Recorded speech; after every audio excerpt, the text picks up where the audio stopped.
बाबा साहब ने कहा था कि संविधान कितना ही अच्छा क्यों ना हो, वह गलत साबित हो जाएगा अगर उसको लागू करने वाले लोग सही ना हो।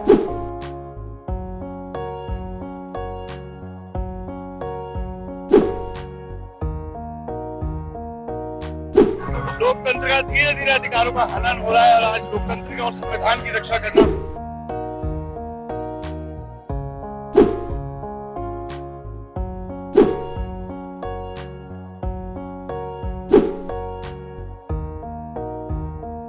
के भी शुरू में उनकी लाइफ एंड मिशन के बारे में बताया जाए।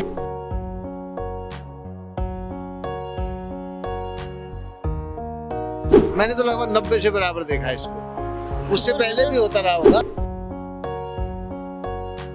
स्कूल नहीं जाता। स्कूल नहीं जाते क्यों? मेरी बहन लोग नहीं आती हैं खाली।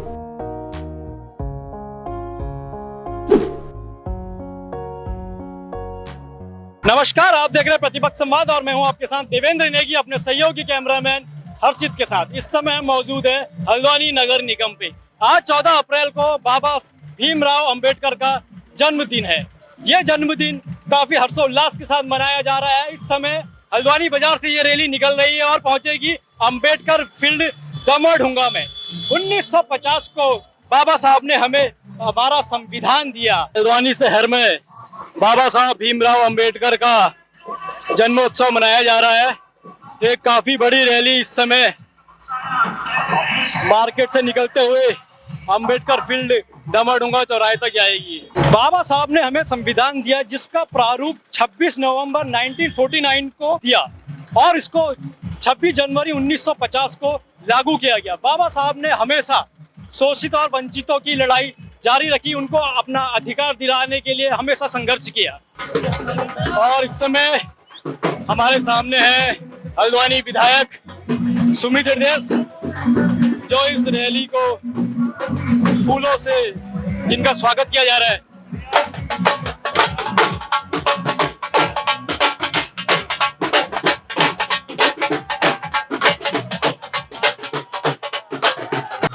देखिए, आज हमारे महान भारत रत्न नहीं विश्व रत्न कहूंगा बाबा साहब अम्बेडकर जी की जयंती है। सबको पहले मैं बधाई देता हूँ। साथ ही साथ जो उनका संदेश था कि शिक्षित रहना है, संगठित रहना और संघर्ष करना है, अवश्य उसकी आज बहुत महत्वपूर्णता बढ़ गई है।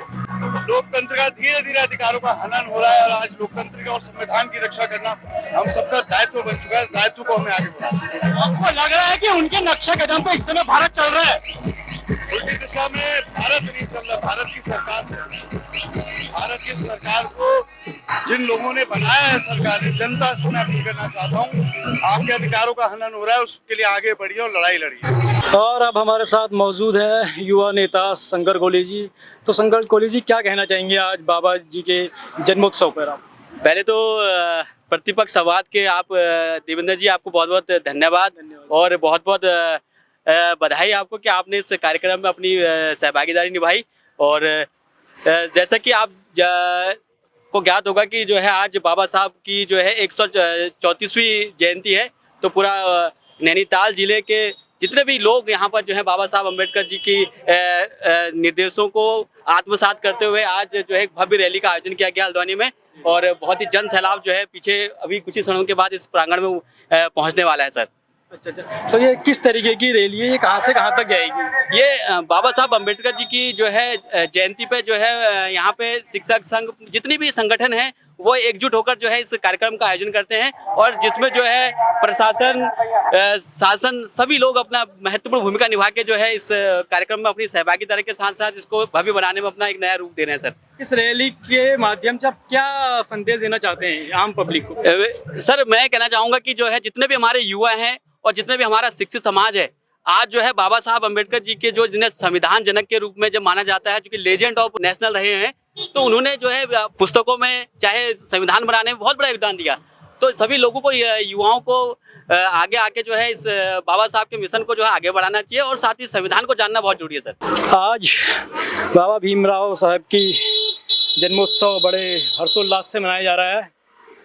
बाबा साहब ने हमें संविधान दिया, उसके तहत कई अधिकार दिए, लेकिन आज भी देखिए भारत में ये देखने को मिल रहा है। बेटा, क्या नाम है आपका? दीपू। दीपू, कहाँ रहते हो? इधर आओ। चपला। चौपला रहते हो? हाँ। घर में कौन कौन है? मम्मी है खाली, पापा नहीं है। पापा नहीं है? हाँ। अच्छा, तो ये क्या कर रहे हो आप? पैसे के लिए कर रहा हूँ। पैसे के लिए कर रहे हो? हाँ। अच्छा, कितने पैसे मिल जाते हैं इससे? 100 तक, 500 तक। 100 रुपए 500 रुपए तक? फिर उन पैसों क्या करते हो? मम्मी को देता हूँ। मम्मी को देते हो? मम्मी काम नहीं करती है? मम्मी क्या करती मैंने है? छोड़ दिया। और भाई बहन कितने हो भी? भाई 2 बहन 4। भाई 2 बहन 4। अच्छा, और स्कूल वगैरह? स्कूल नहीं जाता। स्कूल नहीं जाते? क्यों? मेरी बहन लोग जाती हैं खाली। बहन नहीं जाती हो, तुम नहीं जाते हो? तो स्कूल में तो आपको खाना भी मिलेगा और कहते ड्रेस वगैरह सब मिलती है, आप क्यों नहीं जाते हो? मगर मैं नहीं जाता। क्यों, मना करते क्या घर वाले? मैम मारती है मेरे को। अच्छा, मैम मारती है? नहीं बेटा, स्कूल जाना है, ठीक है? हम मैम से बात अभी करें। नाम लिखने वाला है। नाम लिखने वाला है? कितनी उम्र है आपकी? 8। 8 साल के हो? लग तो नहीं रहे हो 8 साल के। 8 ही का हूँ। तो अब स्कूल जाओगे ना? हाँ। मैम कौन से स्कूल में जाते हो? सरकारी में जाऊंगा। सरकारी में जाओगे? तो मैं- पहले कौन से स्कूल में जाते थे?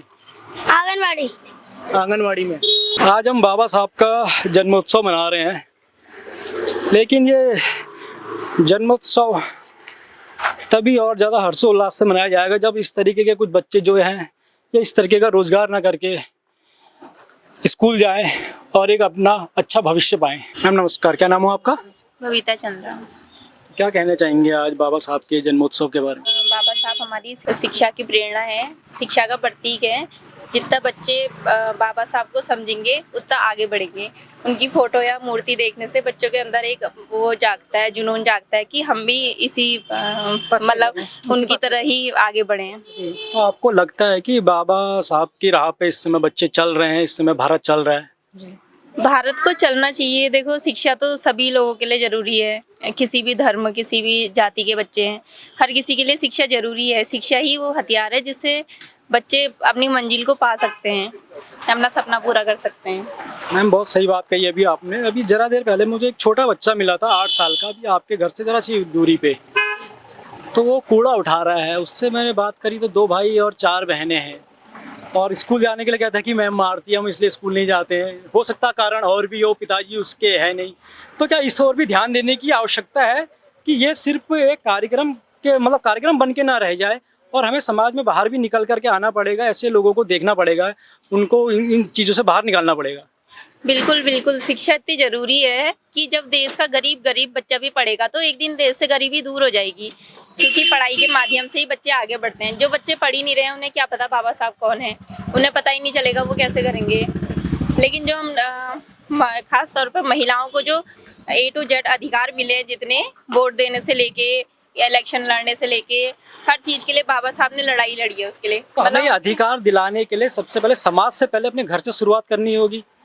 बिल्कुल बिल्कुल, स्कूलों में भी सिखाना चाहिए।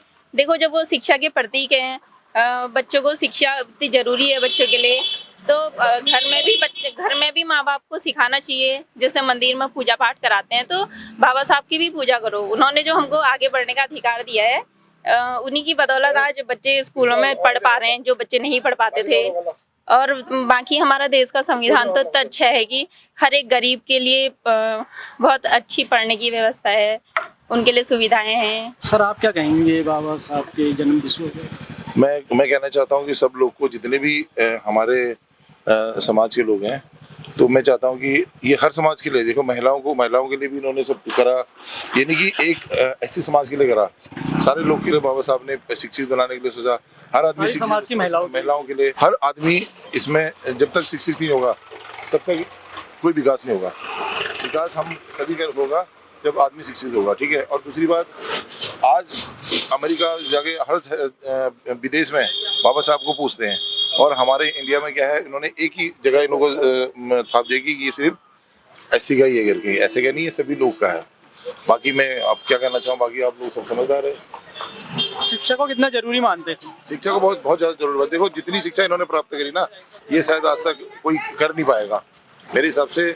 अब पूरे वर्ल्ड में शायद एक ही है, मुझे लग रहा है, जहाँ तक है, और दूसरा कोई है ही नहीं। सर क्या नाम हो आपका? मैं sir BL Arya. BL Arya ji. तो सर किस तरीके का स्टॉल है? आप ये बुक्स वगैरह दिखाई दे रही है? सर ऐसा है कि ये सब अम्बेडकर साहित्य है जी, और ये डॉक्टर अम्बेडकर ने जो एनिहिलेशन ऑफ कास्ट लिखी वो है, और बुद्धा इज धम्मा ये भी है, पूना फैक्ट्री भी है, और struggle of doctor B R Ambedkar भी है, और ये धरती पुत्र छोटू राम का भी है। ये स्टॉल लगाने का उद्देश्य क्या है आपका? इसका उद्देश्य है लोगों को मतलब जो है बाबा साहब के बारे में बताना, उनके व्यक्तित्व कृतित्व के बारे में जानकारी देना, ताकि लोग समझें। लिटरेचर तो एक ऐसा मीडियम है ना जिससे एक दिमाग में क्रांति आ जाती है लोगों की। लेकिन सर क्या कुछ ऐसी दिक्कतें हैं कि सोशल मीडिया के समय में इस समय बुक्स का कुछ रुझान कम हुआ है, आज के बच्चे भी कम पढ़ रहे हैं, बुक्स सोशल मीडिया में ज़्यादा रह रहे हैं? ये भी आपकी बात मैं एडमिट करता हूँ, सोशल मीडिया के वजह से कुछ बुक्स का मतलब रीडिंग वाला स्कोप कम हो गया जो, लेकिन फिर भी मतलब लोग ले रहे हैं क्योंकि लग रहा है रुझान का बढ़ रहा है कुछ। हाँ बढ़ रहा है, मतलब क्योंकि डॉक्टर अम्बेडकर का जो कंट्रीब्यूशन है उसके प्रति ज़्यादा लोग अट्रैक्ट हैं कि भाई उन्होंने जो है इतना हमारे लिए किया, तो उनका लिटरेचर हमें पढ़ना चाहिए। स्कूलों में कुछ इस तरीके से विषय कंपलसरी हो जाने चाहिए जिससे कि ये किताबें स्कूलों में भी पढ़ाई जाए, उनके विषय के बारे में बताया जाए। इसके लिए जो हमारी संस्थाएं हैं ये इनको मांग करनी चाहिए कि भाई स्कूलों में की लाइफ एंड मिशन के बारे में बताया जाए, ये बहुत जरूरी है। एक विषय कंपलसरी कर दी जाए, कम से कम एक बुक कंपलसरी कर दी जाए। हाँ, ये विषय से होना चाहिए, पहले किसी विषय में करना, ये विषय होना जरूरी है ताकि डॉक्टरों के बारे में हमारे बच्चा जान सके। इस समय हम मौजूद हैं दमोह अम्बेडकर फील्ड पे। यहाँ एक बाबा साहब के जन्मोत्सव पे एक कार्यक्रम आयोजित किया गया है, तो सर से रूबरू होते हैं। सर क्या नाम है आपका? मेरा नाम दीपदर्शन है और डॉक्टर बी आर अम्बेडकर जन्मदिवस समारोह समिति हल्द्वानी का मैं मुख्य संयोजक हूँ। तो सर किस तरीके का कार्यक्रम है? यह देखिए, बाबा साहब जो भारत में नहीं आज विश्व में उनको जाना जाता है, ज्ञान पुरुष के रूप में जाता है, सिंबल ऑफ नॉलेज। और बाबा साहब की 134वीं जयंती का आयोजन आज 14 अप्रैल 2025 को दमोह के अम्बेडकर पार्क में किया जा रहा है। बाबा साहब वह नाम है जिन्होंने हमें संघर्षों के लिए लड़ना सिखाया है, संघर्षों के साथ अपने अधिकारों के लिए लड़ना सिखाया है, सम्मान के साथ लड़ना सिखाया है, और महिलाओं के मुक्तिदाता रहे हैं, गरीबों के वंचितों के मुक्तिदाता बाबा साहब रहे हैं। और बाबा साहब का संदेश, बाबा साहब का जो जीवन संघर्ष है और जो संविधान के रूप में उन्होंने एक किताब भारत को उनके अधिकारों के लिए, देश को व्यवस्थित रूप से चलाने के लिए दी है, तो हमारा यह प्रयास रहता है कि देश बाबा साहब के संविधान से चले, जिससे कि भारत में एक समता मूलक समाज की स्थापना हो सके, और समता, समानता, स्वतंत्रता और बंधुत्व का जो संदेश बाबा साहब ने दिया है वह भारत में पूर्ण रूप से उसकी व्यवस्था कायम हो सके। सर आज इस कार्यक्रम को कराने का क्या उद्देश्य, मुख्य रूप से क्या है? सर ये ऐसे महापुरुष की जयंती मनाई जा रही है जो दुनिया में सिंबल ऑफ नॉलेज के नाम से जाने जाते हैं, जिनको हम ज्ञान का प्रतीक भी कह सकते हैं। दुनिया के हर देश में आज ये उत्सव मनाया जा रहा है।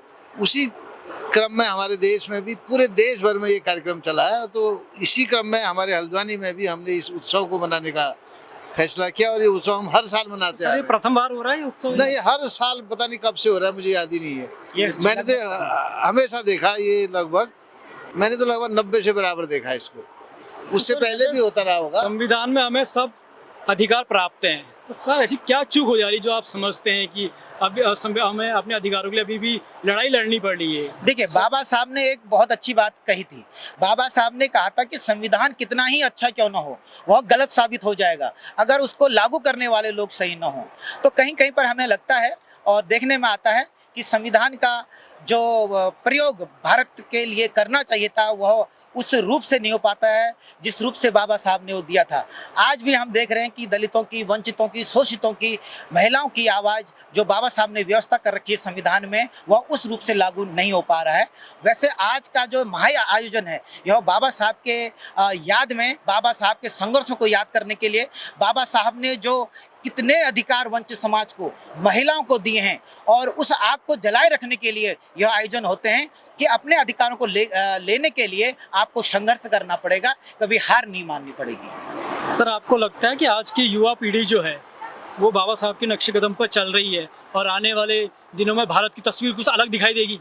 निश्चित रूप से अगर बाबा साहब के बनाए मार्ग पर हम लोग चलेंगे तो भारत की अलग ही, जैसे भारत विश्व में पहले था अग्रणी, पुनः अग्रणी हो जाएगा। तो भारत में जो सिस्टम है, बाबा साहब ने आज रिजर्व बैंक, जो बाबा साहब की आइडियोलॉजी से भारतीय रिजर्व बैंक बनाया है, और वो भारत के संसाधनों को विकसित करने के लिए, भारत के आम नागरिक को समता, सुंदरता, बंधुत्व, न्याय देने के लिए, और उसमें सबसे बड़ा व्यक्ति की गरिमा और राष्ट्र की एकता को बनाए रखने वाली बंधुता बढ़ाने के लिए ये संविधान की उद्देशिका से ही निहित होता है। तो हमें उस उद्देशिका पे ही अगर हमारा सरकार ध्यान दे दे, उद्देशिका के हर शब्द पर इम्प्लीमेंटेशन कर दे, तो ये समय दूर नहीं होगा सर कि जब भारत पुनः सोने की चिड़िया हो जाएगी। बाबा साहब का जो एक प्रमुख जोर रहता था, जो प्रमुखता से विषय उठाते शिक्षा पे, कि हर वर्ग हो, चाहे उसकी आर्थिक स्थिति कैसे भी हो, किसी भी जाति धर्म से हो, लेकिन शिक्षा पे उन्होंने हमेशा जोर दिया है। तो क्या इसमें सरकार को अभी भी कुछ कार्य करने की ऐसी आवश्यकता है, या और ये हम कदम पहले घर से ही अपने उठाएं कुछ ऐसा? देखिए, शिक्षा पर बाबा साहब ने एक बहुत अच्छा विचार दिया है। बाबा साहब कहते थे कि शिक्षा शेरनी का वह दूध है जो पिएगा वह दहाड़ेगा। तो अपने अधिकारों को लेने के लिए शिक्षा का होना बहुत ज़रूरी है। और जैसा कि समय समय पर सरकार शिक्षा के लिए बदलाव करती है, और मैं तो इस मंच के माध्यम से यह संदेश देना चाहूँगा, जो गरीब तबका है, जो वंचित तबका है, तो उसके लिए शिक्षा पूरी तरह से निःशुल्क होनी चाहिए।